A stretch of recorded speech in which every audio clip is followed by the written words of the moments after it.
Assalamu alaikum aziz qarindoshlar. Aslida bugun normal kun tartiblarimiz bo'yicha video e'lon qiladigan bir kun o'tdi. Bu munosabat bilan garchi men o'zim xohlab ketmagan bo'lsammi, oldingi videomizga bildirilgan ba'zi qarshi inkaslarga javob berish zaruriyati his qilyapman. Uning uchun bu yerda vaqt sarf qilib o'tiribmiz.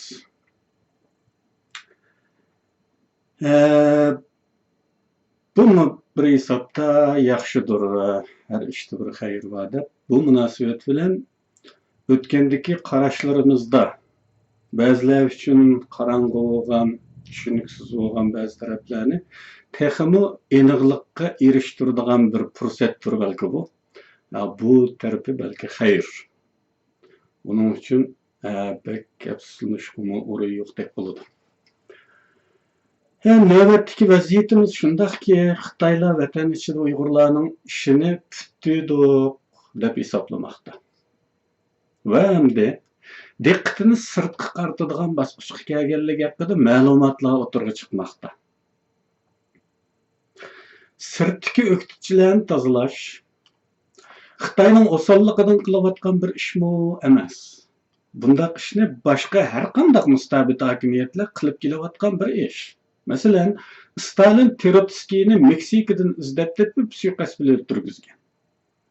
Kunimizda taxi 2000-yillardan keyin, balki 2006-2007 atraf, O'zbekiston diktatori Kerimov Abidin qarni Shvetsiyadan izlab tepib o'ldirgizibdi. Shimoliy Koreya mı Malayziyada diktatorning oila a'zolaridan bir o'qituvchini o'ldirayotganligi haqida xabarlar bor. Bundaq misollar tarixdan kunimizgacha ko'p. Xitoylarning chet ellarda Uyg'urlar ustida istixborot operatsiyalari boshlaydiganligi aniq. Buningga bir alomat yaqinda fosh bo'lgan josuslik taklif voqeasi ve buningda talab qilingan İstanbul Zeytinburnu'daki Uyg'urlar haqida uchur egallash urinishlari. Doktor ve doktorxonalar haqida uchur egallamoqchi bo'lishlar Xitoylarning jismoniy yo'qotish, ya'ni suiqasd operatsiyalari uchun jiddiy tayyorlik ekanligining dalili. Bundan başka ideologiya sepi Xitoylar azaldan eng jiddiy qaraydigan bir set bo'lish nazarda tutilsa, bu jismoniy yo'qotish ve ideologiyalik buzg'unchilikdan iborat ikki turda bo'ladiganligi aqlga shoyan bir ish. Mening vatandoshlarni hushyorlikqa undishim g'oyat tabiiyki milliy burchim. Buningga qarta sezgurligi eshib ketish muomalasi qilishdan ko'ra dushman haqida, dushmanning ayg'oqchilari haqida sezgur bo'lgan bo'lsak, ya'ni a'lo sezgurlikni hushyorlik chaqiriqi emas, düşmanga qarta ishlatsak-la masala hal edi. Tatliq maqola yozadigan bir yigitning WhatsApp to'plarida bir tatliq maqola bilan qarashlarimga o'maqqina raddiya berganligini uqqan edim. Keyin baxtimizga yarasha vaziyatga ko'ngil bildigan qarindoshlarimizdan biri buni Facebook sahifalariga ko'chirib, Facebook'dagilarning baxtiyor qilibdi. Buni cho'qim tilining tatliqligidan yaxshi ko'rib, boshqa qarindoshlarni huzurlantirg'isi kelib shunday qilgandi. Haqiqatan tili tatliq, uslubi yaqinlik. Dal shunday bo'lg'achqa men bu yigitning tordagi maqolalarini to'plab, kitob qilib nashrga hozirlagan va aynak munbirda bu kitobning nashr qilinadiganligi haqida xabar e'lon qilish bilan birga yaxshi ko'ruvchilarning zakaz berishini talab qilgan edim. Nəhayət əfsus ki, bugünkü muşu yaxşı görgüçilərinin heç biri o çağlarda təxi yoxmadı, bilməyəm. Hər halda bir mi tələbkar bulmağın idi. Nəşr qilishqim azlıq ağındım.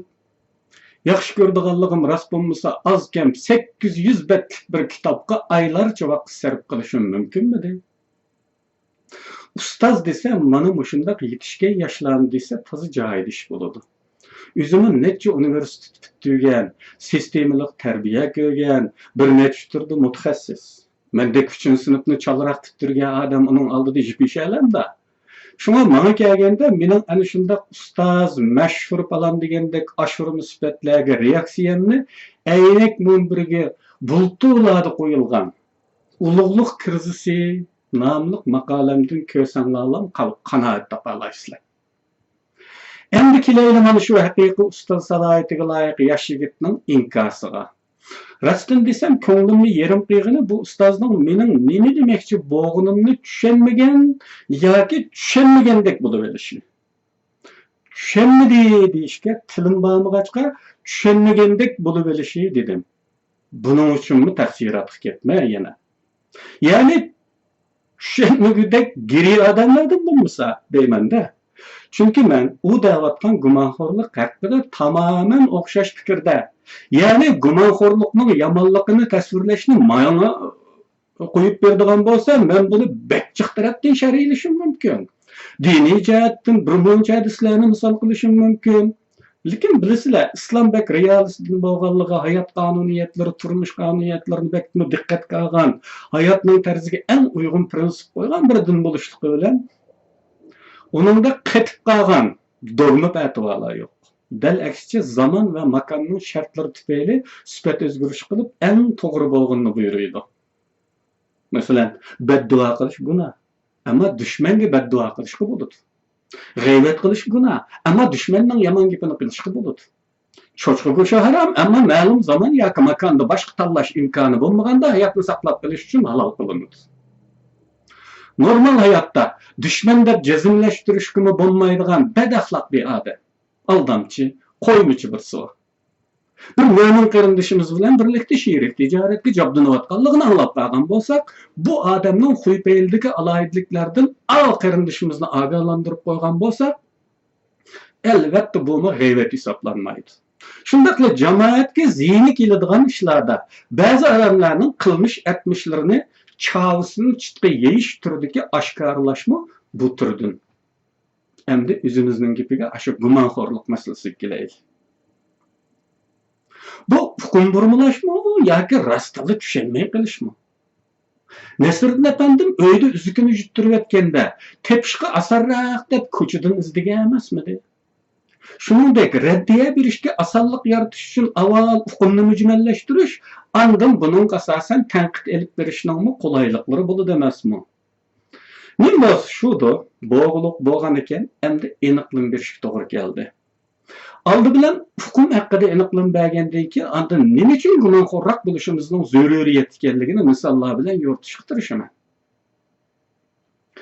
Gumonxo'rlik ikki turlik bo'ladi. Biri xalq ichidagi ziddiyat tipidagi gumonxo'rlik bo'lib, murassa qilishga bo'ladigan, kechirishga bo'ladigan, tuzashga bo'ladigan gumonxo'rlik.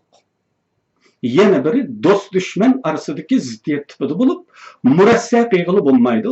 Oldi bilan buni anqirib olmay turib, mening deganlarimni to'g'ri tushungili, to'g'ri baho bergili bo'lmaydi. Menimcha ba'zilar buni to'g'ri farqlantirmagan bo'lishi mumkin. Shu sababdan tushunchasi mujmal bo'lgan bo'lishi mumkin. Bularni to'g'ri tushunishga bo'ladi. Yana ba'zilar qasddan buni aralashtirib o'tish orqali hukm mujmalligi yaratib, gap yo'g'iltishni ko'zlaganlar bo'lib, ular ash so'zimda misoli berilgan hadisida aqlg'uchilardan birisi bo'lishi mumkin. Endi kelsak, shu Uyg'urlardagi gumonxo'rlik masalasiga. Uyg'urlarda xalq ichidagi ziddiyat tipidagi gumonxo'rlik degandan ortiq bor. Diniy prinsiplar orqali yoki yo'g'on siyosiy terminlar, axloqshunoslik atalg'ulari bilan ayblanayotgani mana bu tür. Ammo do'st dushman orasidagi ziddiyat tipiga mansub gumonxo'rlik Uyg'urlarda yo'q. Ba'osini buni ayblayolmaysiz. Ayblasangiz munofiq bo'lasiz. Bu bo'lishga tegishli ish. Tarixdan beri bunun ziynini tartib kelyapmiz. Bundan keyin yana ko'p ziyon tortishimiz mana deb turibdi. Bu jihatda biz bilan bir millat bo'lgan, o'xshash tilli, hatto bizdek namoz o'qiydiganlardan gumon qilmishi turibdi-sun. Boshqa millatlardan ishonchsizlik talay isbotlangan boshqa millatlardan, hatto dal Xitoyning o'zidanmi gumon qilay demagan yerlarimiz bizda bundaq bir gumonxo'rlikning yo'q ekanligini dalillaydi. Masalan, Temur xalifa Qur'on tutib qasam qilgan Tungan ishini gumon qilay demasdan dushmanning qo'liga tushmadimi? Xo'jali Yo'q Majnun yo'lini taklif qilib kelganda gumon qilganmidi? Hatto urushni keynida g'animat ilishda oldida bo'lyapsimi, gumon qilay demay qanchalik ziyon tortdi. Yana shu Xo'janiyaz Sovet konsuli Afrasovning oyun o'ynayotganligidan gumon qilay demasdan rais jumhurlikni muavin o'lka raisligiga tegishib, Shinseyning changiligi o'z oyog'i bilan bormidimi? Sharq Turkiston milliy inqilobidagi bunday gumonsiz ishonishlarni sanab o'tirish kerakmi? Bütün ixtiyorni Sovetlarga topshirib qo'yishqich berib yetgan gumonsizlik. Sopaxon polki janubga yurganda Aqsuv qo'rshovida qandaq bo'lgani esimizda bordi, qarindoshlar. Dushman qurollarini ta'tib tutib yaqinlab kelganda Abdukerim Abbas darhol ishinib, darhol berib qurollarni topshirib olishga, taslimni qabul qilishga buyurib, oqibatda qancha ming odamning joniga to'xtamadimi bu gumonsizlik? Yana bir qatim Sovet konsulining nasihatlari bilan davlatlik salohiyatda kelgan Sharq Turkiston vakillari birdilla yumshoq ketib, yana bir qatim 10 yil oraliq bilan takrorlanishga rais jumhurlikni muavin o'lka raisligiga almashtirib qaytmadimi? Yana kerakmi misollar? Yetar. O'z millatimiz ishidagi ishinib ketishlar, golchamg'ur degandek bolalik sattiligimiz turaversin, mana shundaq yotlag'ini ishinaverdiganligimiz yolg'onmi? Shu oldimi bir az gumonxo'r bo'lishni ta'kidlashimiz gunoh bo'ldimi? Endi aqliy yakun usulini masxir qilgan bilarmanlar qani deb baqsin. Biz hech mi gumon qilmayli? Gumonxo'rlik yomon bo'lsa, bu misollardagi odamlarga qanday qarasak to'g'ri bo'ladi, anglab beqinglar. Bir zot bor.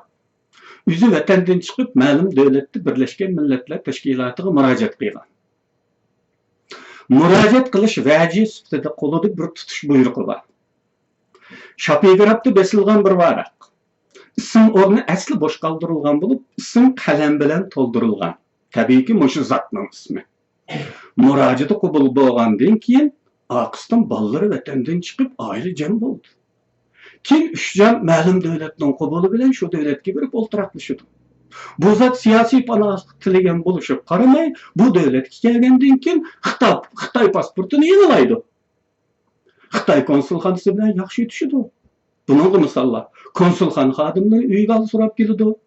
2 botilka oliy harakat ketdimish. Bu zotning bir vaqt bididek saqili va chala bo'lsa-mu, qari degan unvonini qasddan hech ko'zgilmay.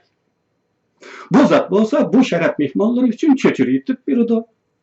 Keyin bir zotning uy telefonida ovoz chirig'ining yenib turganini ko'rib, kunubkini besib baqadi. O'ylamagan konsulxonadagi Xitoylar qoldirgan so'z ekanligi ma'lum bo'ldi.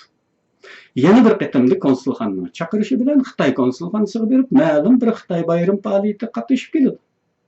Bu bo'lingan ahvollar saylan qilish uchun yig'ilgan 50 qadar Uyg'urning oldida tilg'ilindi va rad qila olmaydi. Bulardan boshqa bu zot Xitoydan pensiya maoshini davomli elib turdi. Yana shu tutish buyrug'i bilan sharaflangan zot 2006-yilda dal Hüseyinjon Jalil Toshkentda bo'lgan kunlarda Toshkentda ekan.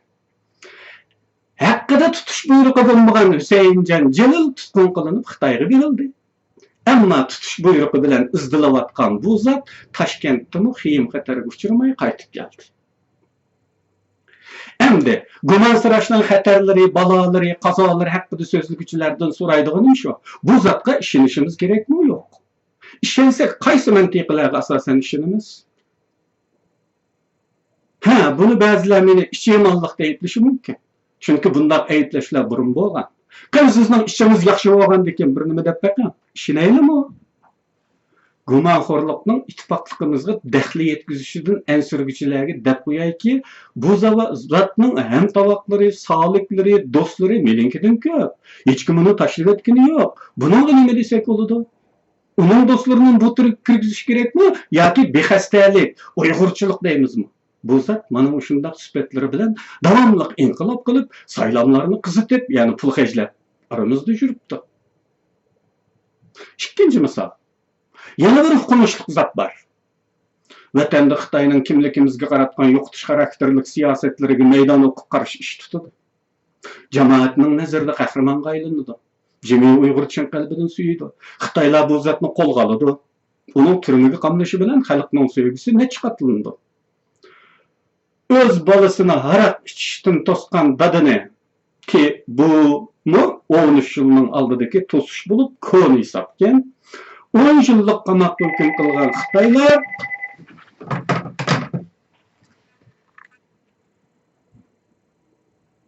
bayqı qahraman balını birdilli türmüdün boştudu. Bu mezgil çetelge çıkış rasa qiyinlaşkan mezgil bulup öylege kirip pasportlar yığıp elingan çağ buluşuğu qaramay türmüdün çıkkan bu qahramanımız aylı boyunca pasport işiltip çetelge çıkıp gelidi ve derhal vatanperverlik faaliyetlerini başlap gitidi. Bu zatqa işinişimiz gerek mi? İşensek qaysı mantiqiga göre? 5. yıl qatlamıdan keyin emas, 30 yılının aldıdımı balalarını elip çetelge çıkmakçı bolganlar Xitayning gumanını qo'zg'aydi, diqqat qiladi, bütün aile boyunca menish texmi guman qo'zg'aydi. Ammo bu qahramon balaga betmi o'nkaga. Belki bazılar deyişleri mümkün. Onun bir yeznisi saqchida ishlaydi ekan. Shuning yardım bilan pasportlarini tuttirib demiş. Örgülüp gitey, çörgülüp gitey qarindoshlar. Texi bir necha yilning oldida radiodan aytilgan bir xabarda Xotemda bir dehqon nohaq yat majruh bo'lgan bolasi haqida arzaytib qadam taki Nurbekirga ketgan. Yıllar çıkılgan bu arzning oxirida Nurbekri tüyleş haqida tasdiq silib bergan. Tasdiq erishganda da yurtga qaytib kelib, heliqi yuzidagi kichik Xitoy amaldorga Nur Reis tasdiqladi mana deb pesh qilganda heliqi kichikkina Xitoy amaldori bir tiying'ini olmay barjiga Nurbekni o'zi bersin deganligini unutib qoldikmi? Uyg'urdan bo'ladigan eng chong amaldorning ahvoli shu bo'ladigan Xitoy hukmronligi ostida heliqi yezning bir qahramon tuqqaniga pasport qilib beradigan ishga kuchi yetish turibdisin aralashishga jur'at qilishini tasavvur qilinmas. Qarindoshlar, yoki bu yezni Xitoymidi? Qisqasi, bo'lmaganidan qaqshayotganimiz siyosiy kimlik haqidagi gumonxo'rlikdir. Ziyodaliqidan qaqshayotganimiz bo'lsa, tamoman xotinlarcha ushaq gumonlardir. Endi diniy literaturdagi munofiq va Uyg'ur tili iste'mol ma'nosidagi munofiqning farqlari haqida ozroq to'xtalib o'tay. Ba'zi diniy zotlar munofiq deganimga qarab darhol hadisda zikr qilingan 4 sifatni ko'rsatibdi. Bugungi kunda bu 4 sifatdan birari menda yo'q deyoladigan bir inson balkim tepilmesi kerak. Şu sebepten bu atalgının istimal ma'nolari tamamen farklı. Uyg'ur tilida munofiq Xitoyga setilganlar, Xitoy uchun ishlaydiganlar, jasuslar degan ma'noda qo'llanildi. Bunun yuqorida gumonxo'rlikni sinflandırgandek xalq ichidagi ziddiyat tipiga kiradigan munofiqlik va do'st dushman ziddiyati tipidagi munofiqlik deyishimiz mumkin. Diniy zotlarimizning ko'rsatgani xalq ichidagi ziddiyat tipidagi bo'lib, normalda belki bu ahir zaman Müslümanlarının süpti esiri saadet devrideki müşriklardan mı tüven düşüp ketkenligidir belki. Uyghur tilida münafık sözü tilga elinsila o siyasi ma'nodagi düşmanni bildirdi. Haqiqatan da bundak bir sınıflandırış to'g'rimidir? Bu tarafini tekshirib bakaylı. Hadislarga murojaat qilib bakaylı. Rasululloh munofiqlarni tizimlab arxivlashtirgan. Bu arxivni sadaqati bilan mashhur bo'lgan danliq sahobalardan Abu Huzayfaga saqlashga bergan. Buningdan xabar topgan Hazrati Umar Abu Huzayfaga berib, tizimlikni ko'rib baqay desam, bermaydiganligini bilaman. Faqat shuni so'rayman. Tizimlikda men bormi, yo'q? Shuni deb bersan, deydi. Huzayfa sening isming yo'q, deydi. Bu hadisdan nimani tushunamiz? Hazreti Ömer'dek bir sahabe, Resulullah'ın dostu, hayat turuplu cennetten hoş işaret verilgen 10 büyük sahabenin birisi, adil dep nam çıkargan, takvalıkta nam çıkargan Ömer, men şu tizimlikte bulup kalamam mı dep endişelengen bolsa, demek bu sahabeler içindeki küçük günahları sel qaraydiganlarning bir topi demektir. Eğer undaq bulmasaydı, Ömer'dek bir sahabe, o'zi haqida undaq bir endişede bulmagan bo'lardi. Yani şunu kıstırıp etey. Resulullah ciddi ma'nodagi munofiqlarni derhal yo'qotishga misol qaramagan. Ba'zi munofiqlarning ismini atab turib, falonini kim o'ltirib kelaydi deb sahobalardan fidoilarni tanlagan. Mushundaq hadislardan birida bir sahoba agar mush ishni qilg'icha yolg'on so'zlashimga ijozat bo'lsa, men o'ltirib kelay deganligi va ijozat berilgandan keyin ketib munofiqni o'ltirganligi qayd qilingan. Buningdan diniy literaturdami munofiqlarning ikki cho'ng kategoriyada ekanligini ko'rib olish mumkin. Shuni rostlik bilan aytamanki, qarindoshlar, yana bu inkoslarga qarab hatto kulib ketaman. Men nima qo'yda, sen nima o'yla degim keladi. Ya'ni tushunishmi yetarli emas turib, fikr berishga aldirash deyishkim bo'ladigan bir gaplar. Yana shuni aytib qo'yay, men bu so'zlarni o'zgarganimdagi burchimni o'rindash uchun qilyapman. Qabul qilishga ham zo'rlamayman, ham zo'rlay olmayman. Xohlasangiz qo'qobilmoq aralash shaklda yashayversangiz bo'ladi. Demasimi barliq Uyg'urlar shundaq yashayotdi. Tek munofiqda birarni topdan ayirib etganlari yo'q. Mening so'zim bilan milliy xarakterimizdagi chegarasizlik xususiyatimiz o'zgarib ketmaydi. Xuddi burunqidek hayotga davom qilamiz. Siyosiyda mana shundaq chalangishlar bo'lib turadi. Anlamakka jazibador tuyuladigan, ammo ziyonliq bo'lgan qarashlar, iddialar, fikrlar. Gumonxo'rlikning maraz deb ayblanishi xuddi shu. Anglashga bekjalibkar. Bu xuddi dindagi ba'zida shar bo'lib ko'ringan shaylarning orqasida xayr, ba'zida xayr bo'lib ko'ringan shaylarning orqasi shar bo'lganiga o'xshaydi. Masalan, buyuk birlashish shuvori bekma jazibador. Buningga qarshi chiqsangiz tilingiz kuydi. Ammo birlashishlarning foydasi bo'lgan misollarmi ancha ko'p emas. Bu vaqtda ilgari to'xtalgan edim. Masalan, bizda dushman haqida gumon qilmaydigan, sabiy o'ylaydigan millat uchun bir tashkilot ostiga to'planish intayin xatarlik. Dushmanning kontrolliga tushib qolsa, butunlay tugishadigan xatarlik yo'q. Aksicha raqobatchi tashkilotlarning bo'lishi, turli xizmat funksiyalarini o'ziga nishon qilgan o'xshamagan tashkilotlarning bo'lishi dushmanning ovlab tugatishi uchun qiyinchilik keltirdi. Xuddi shuningdek, o'z millatimiz ichida dushmanga ishlaydigan g'olchilar yo'qdek ishonch bilan muomala qilishimiz kerakmi? Chet ellarda ish oqmaslikning sabablari dal ashundaqlardan gumon qilmaganligimiz, ularning tashkilotlarning to'ridan bemalol o'rin olishidan emasmi? Agar unda emas bo'lsa, nimadir? Qisqasi qarindoshlar, mening deganlarimni diniy prinsiplarga, axloq prinsiplariga solib baholashdan burun tushunib bakinglar, andan baholasanglar bo'ldi. Sizlar da'vatqanlarga men qarshi emas. O'zaro bo'lganda do'stlar ara bir septiklar ichida masala shundaq. Ammo men da'vatqanlar dushman ayg'oqchilari bo'lish ehtimoli bo'lgan odamlar bo'lib, niyat jamoatga ziyon kelmasindan iborat amallarni niyatga ko'ra degan prinsip bo'yicha bu to'g'ri bo'lib chiqadi. Paketni o'lcham qilaman deyish haqiqatan amaliyotni shartlar, imkonlarni oshgan bir gap va bundaq deb turaverilsa, biz her kimge işini versek buludu, bunun akıbetini Allah'a emanet kılımızmı?